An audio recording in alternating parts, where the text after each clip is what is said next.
નમસ્કાર. રાજકોટના ખેડૂતો માટે હાલ પરિસ્થિતિ અત્યંત કઠિન બની છે. ગરીબોની કસ્તુરી ગણાતી ડુંગળી ખેડૂતોને વધુ ગરીબ કરતી જાય છે. હાલમાં ડુંગળીના ભાવ બાળકના બિસ્કિટ કરતાં પણ ઓછા મળી રહ્યા છે. જૂના માર્કેટિંગ યાર્ડમાં ડુંગળીના ભાવ 50 રૂપિયા પ્રતિ મણથી લઈને 300 રૂપિયા પ્રતિ મણ સુધી જોવા મળી રહ્યા છે.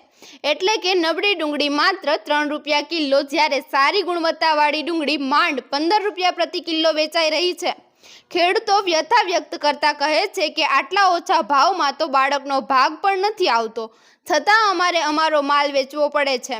ચોમાસા પહેલાથી જ ડુંગળી પકાવવા માટે ખેડૂતો રાત દિવસ મહેનત કરતા હોય છે, પણ આટલી મહેનત પછી પણ મળતા ઓછા ભાવને ખેડૂતો ચિંતામાં અને નિરાશામાં નાખી રહ્યા છે. ખેડૂતો કહે છે કે માર્કેટિંગ યાર્ડ સુધી ડુંગળી લઈ આવવાનું ભાડું પરત નથી આવતું. હવે આગામી સમયમાં નવી ડુંગળીની આવક શરૂ થવાની હોવાથી ભાવમાં હજી ઘટાડો થવાની શક્યતા વ્યક્ત કરવામાં આવી રહી છે. વધુ સમાચાર જોવા માટે જોતા રહો આરપી ગુજરાત ન્યૂઝ રાજકોટ. સુરક્ષિત રહો. ધન્યવાદ. Rajubhai Gajera, Rajkot marketing yard, inspector 4. ડુંગળીના ભાવ આમ ગણીએ તો 50 રૂપિયાથી માંડીને 300 રૂપિયા સુધી વેચાય છે, અને જે નાસિકથી માલ આવે છે એ બધો 300 રૂપિયાથી માંડીને 400 રૂપિયા સુધી વેચાય છે.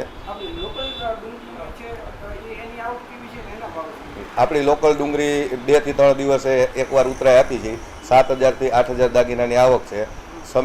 સામે જે જૂનો પડતર માલ છે એના હિસાબે બહુ નબળો માલ આવે છે. સારા માલના 250 રૂપિયાથી 300 રૂપિયા થાય છે. નબળો માલ બધો 50 રૂપિયાથી 150 રૂપિયા સુધી માર્કેટિંગ યાર્ડ રાજકોટમાં વેચાઈ રહ્યો છે.